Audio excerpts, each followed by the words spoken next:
welcome to the Skating Lesson Podcast. I'm Jennifer Kirk, a former U.S. ladies competitor and a 3-time world team member. I'm David Leese, and Pimsleur Russian 1 has taught me how to pronounce Tatiana Voloshazar. I love it. Well, let's start with Tatiana Voloshazar.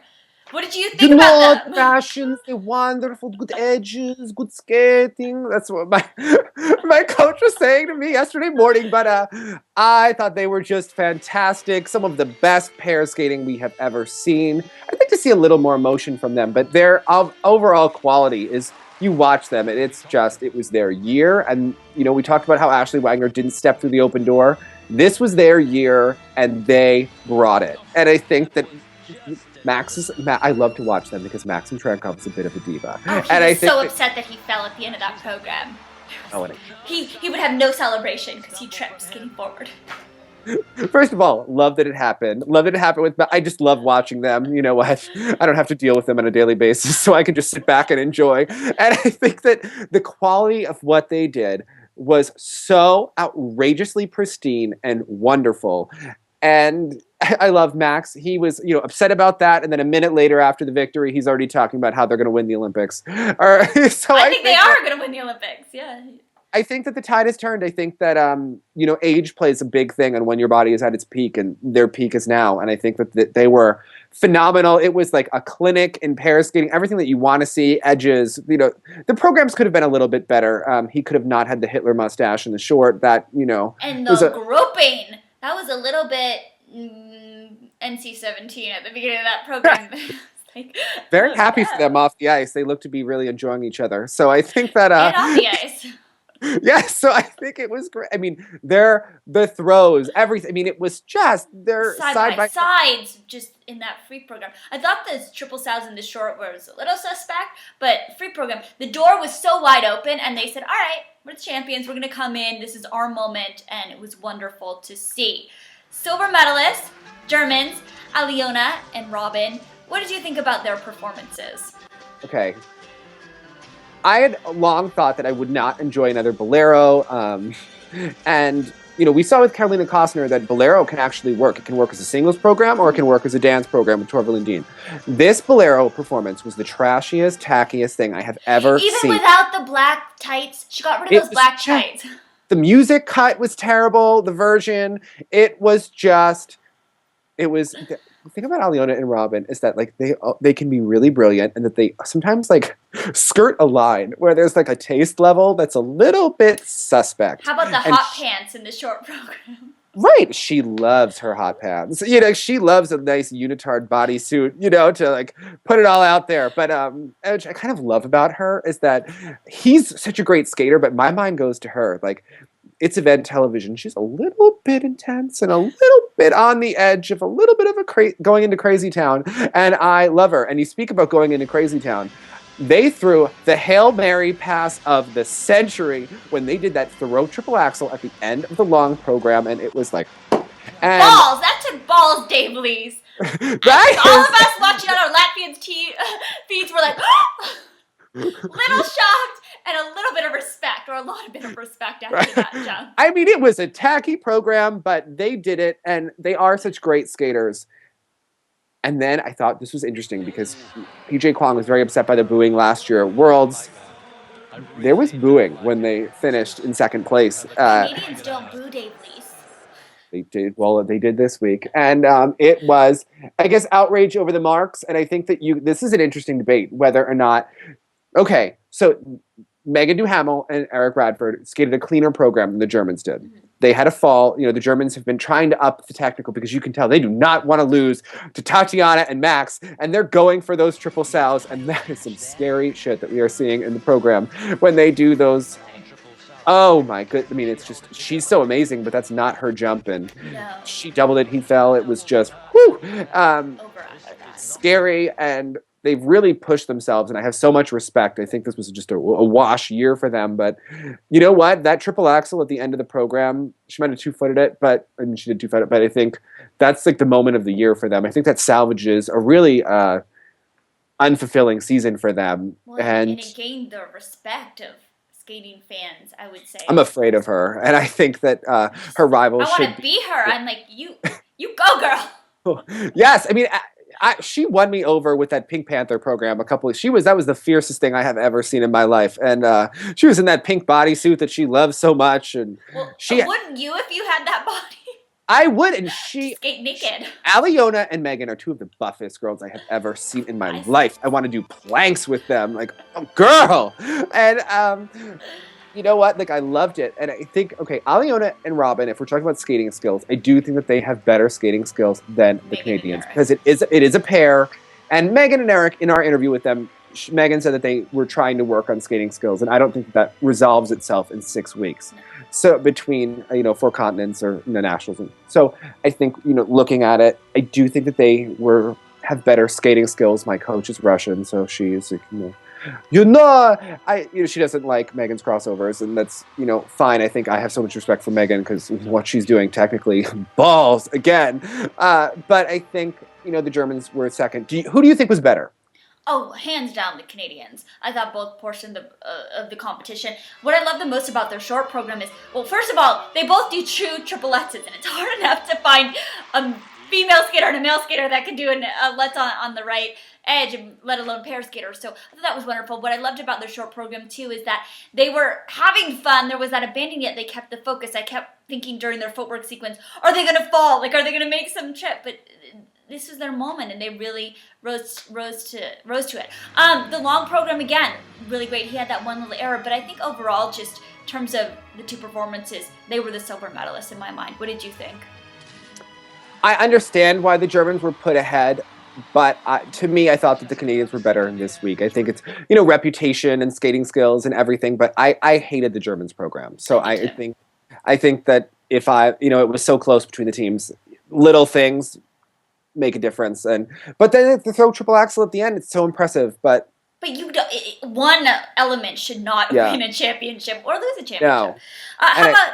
Oh, yeah. But Megan and Eric, let's go into them because she is like my favorite skater to watch. And when she comes back on the show, I want to show her kiss and cry recaps because every time when they perform, she gives a complete analysis of their program in the kiss and cry. And Megan Duhamel is intense, and I'm in love with Eric Radford. And if he can put up with Megan, he can put up with me. But I think that she's a very intense girl. I think he needs to come out with some sort of a hair care product line because he has hands down the best hair in skating. When he was on our show, it was looking a little bit Christian Bale in American Psycho to me, and I wasn't sure if it was his best look.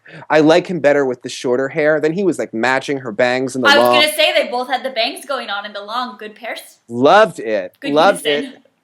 I think he's such a refined skater. You watch his the way he moves on the ice. He's very, very good, and he's a very solid men's skater. He's very talented. He's very just refined. And she is just pure grit. She's like a pit bull.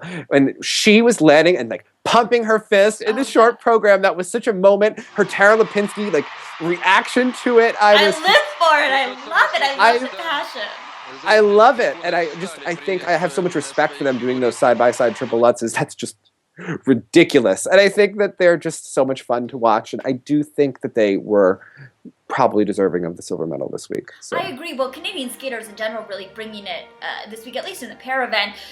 Kirsten Mortowers and Dylan Moskovich coming in fourth. Two strong skates again. I thought they should have been fourth in the long program. I didn't agree with Peng and Tong beating them in that portion of the event. But the Canadian, the pairs field is so rich for Canada, and I loved their programs. I thought her short program is so cute. I like the two mismatched gloves, and they handled the pressure really well. Yeah, I think that they're someone who I was really wondering if they were going to sneak in. I remember I said it in the preview show that if Megan and Eric had any mistakes, that I could see them moving up because they seem to have figured out this consistent technique. It's very solid. Everything they do is very. I don't get nervous watching them, and I think when you watch Patrick Chan make mistakes, somehow you get nervous for him. I have no fear when I watch these two skate. I knew they were going to nail, and they did it, and it was fantastic. And they had the moment. That Canadian crowd at the end of their program, I had goosebumps watching it on replay at home because I was at work during the event, and I was like, oh my goodness, what a moment for them. And I think that they should really stick around after the Olympics because and I think that they're at a point with their technique, they need to either get a little bit of a better program or put a little bit more difficulty in to really move to the next level because they have such things figured out. And I think that with a little, getting out of their comfort zone for the next year or two, they can really push through and really make some waves. Yeah, and I think it'll be fun to watch these two Canadian teams, push each other and advance in the coming years. Peng and Tong, though, they've been around a long time. Good skate at this long event. time. They were competed against the Stieglers. She got engaged. I mean, doesn't that make you feel so old to think Tiffany Stiegler is getting married? They were I was in middle school when I was watching them on Lifetime. You were competing at Junior World. Like, this was a long time ago that we have been introduced to respect that. Yeah. I want to go to their wedding. I feel like we know them,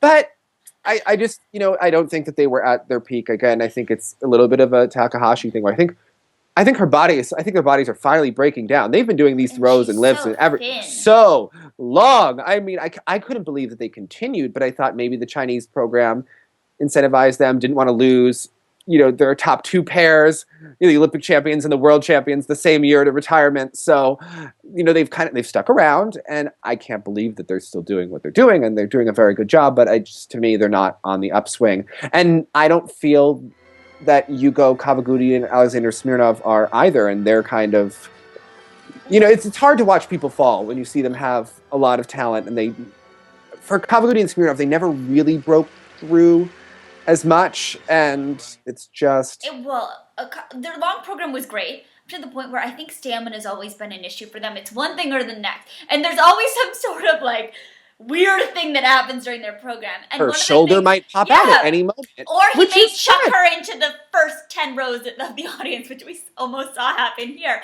And one of the things I did want to talk about on a recap show, the size of the ice seemed to be an issue this week for the skaters. You told me yesterday that the practice arena was Olympic size, competition NHL size, and we saw that as he skates into the boards, it seemed like, I don't know if it was a lack of focus, but we saw throughout the week skaters bumping into the boards. Max Aaron in his free program.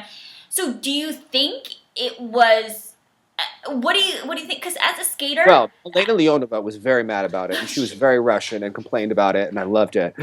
They just put it all out there that the ice rink was, I don't know why Worlds were on an NHL size rink, but whatever, that it happens. How do you prepare for an event going into this? Do you think that that's a viable excuse? I think it's weird that the practice ice is bigger and this, but how do you prepare as a skater? You might practice on one size, and then it is a difference. Yeah. Adjusting everything, but how do you... But it's part of being an athlete. And I mean, disclaimer, I was not the fastest skater, so it wasn't a big issue. But I think one of the things that is an issue, too many skaters jump really close to the boards to begin with. And it's a comfort thing. I did it when I skated, where you want to feel, for whatever reason, that the boards are right there. But I hate that. Yeah, it becomes a crutch. Behind me. I don't know why, but it's something psychological as a skater. To do a jump in the middle of the ice is scary. You want that board right next to you so that you can feel protected. But no matter what event it is, whether it's regional, sectionals, Worlds, Olympics, you know the size of the ice ahead of time, and you start training for it. I imagine all these skaters knew that this rink was going to be smaller, and you have to start training that way. Even if you train an Olympic size rink, practice rink, whatnot, you can't push out to the maximum. You can't push out to the board. So don't blame the rink. Blame yourself as an athlete. Boot problems. Take responsibility. What do you think? Yeah, I mean, I think that it's a weird event thing too, but I guess, they obviously will know about the event in advance. And I think that that's, something you have to prepare for. Marta Caroli wouldn't make that be a viable excuse in gymnastics. She would be like, no. Yeah. So I think that is just... it's interesting. It's excuse making too, but we did see that it did affect them. It did affect people. So that goes into experience, preparation. But Kawaguchi and Smirnov have had so much experience that I was surprised to see their lift. I wasn't surprised. I was waiting for something freakish happening. I was nervous for the poor girl, but surprised in that way. Yeah. Now, what do you make of Vera Bazarova and Yuri Larionov? Do you think that they are a team that's going to move up in the future? We've seen them kind of skirting where they're almost going to push through. They're such a beautiful pair. Their throws are beautiful. Their lifts are she has stunning positions, which we really haven't seen in pair skating in a long time, especially moving over to IJS. That just wasn't, the lift positions just went really in the shitter. And I think that this was she's so beautiful to watch, but cannot jump. And they actually had a coaching change, and they're working with Kudryavtsev, and she takes off and lands and cheats her jumps before he even gets in the air. And I love think that cheated double axel. I live for it. I don't mean to cut you off, but yeah, I think that they are so beautiful. Just physically, her face is gorgeous, and the positions that she hits. But I don't see that face light up when she skates. She doesn't really draw me in like a Madison Chalk does in the dance event. And I think if they could add some of that, they could really be phenomenal. She's very, very skinny, and she doesn't have strength. I think you and I were talking about it, that even like well, we talked to Elaine Zayak about it, and she said, girls, you need to have a certain level of muscle to do these jumps. And Vera struggles with jumps, and she doesn't appear to really have a lot of muscle definition. And it's not that I'm, knocking her, because I know people say don't talk about people's weight, but it does seem like she lacks the strength to. Well, some of these pair girls are really scary to look at. We talk about being nervous as a viewer. Mm-hmm. For the last 10 years or so, there has been a trend where some of these they're actually a little bit taller, the pair skaters, than they were in the past.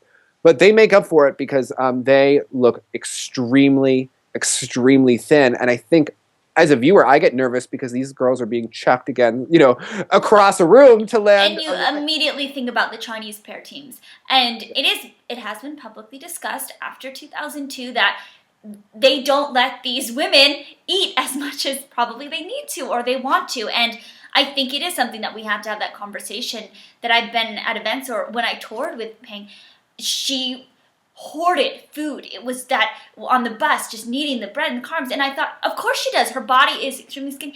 And he would take the food away from her if she hadn't been skating well in the shows. And we would all talk about it. All the skaters would talk about how she missed that throw triple loop in the opening of the show. He's not going to let her eat tonight. And it does happen. And I think it's a problem. I mean, obviously I talk about it, but it's worrisome. Back to Vera, though, I think if she added strength and got the jumps around and added some more expression to the program, I think they could. I think it would help her skating. Yeah. I really do. I think that they have such beautiful lines. I don't think putting on a couple pounds of muscle would hurt I don't either. Their lifts at all. I think it would help. So what did you make of the Americans? Alexis Miga and Chris Neeram really finishing in the top 10. They supplanted Castelli and Schnapier, and it was a moment for them. Yeah, great long program. Great to see the first World Championships placing 9th. They're consistent, and I think that they're a great looking pair together. I think the future looks strong, particularly with U.S. pair teams winning Junior Worlds a month ago. And for Marissa and Simon, not the best showing, but respectable. And I mean, I don't feel embarrassed by U.S. pairs. Let's just no. I think that they performed to the maximum of their ability. I think everyone did a very good job and really finished about where they should have. I think Alexa and Chris, if they stay together, I think that they have a more of a future than Marissa and Simon. I think Marissa and Simon have been around a little bit longer too. I just think that, they have the size difference, and they talked about their relationship, not always getting along, but I think that for Alex, it's a little bit more natural for Alexa and Chris, and I think that that's something where you look in the future. I do see more of a future for them and see them moving up in the world. So I think. I agree. So takeaway from the pair event, Dave Lease, you're up. Well, I think Megan Duhamel, always the champion in my eye for her Kiss and Cry performances. Their short program, phenomenal, but really that throw triple axel at the end. Those pair girls are the toughest, I think, athletes, maybe in any sport, and I have so much respect for them. Alyona Shevchenko, balls. We love you. We bow down to you. Yeah. Yes. I'm going to go with the Russians. Just phenomenal free skate. I love the diva-ing out at the end of it. But I think they walked into this championship and they said, just like Kim did, we are world champions, and it was Gordieva and Grinkov level quality from them. Where you just knew that they were so far. It was just Yeah. So yeah. There's no competition.